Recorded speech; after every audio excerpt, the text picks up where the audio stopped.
Hi friends, எப்படி ஒரு book mark idea பண்ணலான்னு பார்க்கலாமா? இதுக்கு நீங்கள் ரெக்டாங்கிள் ஷேப்பில் ஒரு கேன்வாஸ் ஷீட்டை கட் பண்ணி எடுத்துக்கோங்க. உங்கள் கையில் உங்களுக்கு எந்த கலர் பிடிக்குமோ அந்த கலரில் பெயிண்ட் இந்த மாதிரி அப்ளை பண்ணிவிட்டு ஹார்ட்டின் ஷேப்பில் ஃபுல்லாக இந்த மாதிரி வச்சுக்கலாம். இந்த மாதிரி வச்சதுக்கு அப்புறமா நல்லா காயட்டும். காஞ்சதுக்கு அப்புறமா ஒரு செலோடேப் வச்சு நான் எப்படி ஒட்டிருக்கேன்னு பாருங்கள். இந்த மாதிரி மேலே ஃபுல்லாக ஒட்டிக்கலாம். ஒட்டினதுக்கு அப்புறமா பஞ்சிங் மிஷினை வச்சு சென்டரில் இந்த மாதிரி பஞ்ச் பண்ணிக்கோங்க.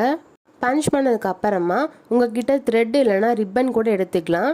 இந்த ரிப்பனை நான் 4 விதமாக நாட் போட்டு உங்களுக்கு காமிச்சிருக்கேன்.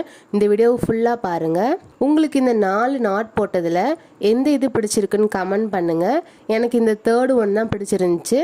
அந்த ரிப்பன் கேட்டி அழகாக க்யூட்டாக இருந்துச்சு. அதனால தான். உங்களுக்கும் இது பிடிச்சிருந்துச்சுன்னா மறக்காமல் கமெண்ட்டில் சொல்லுங்கள்.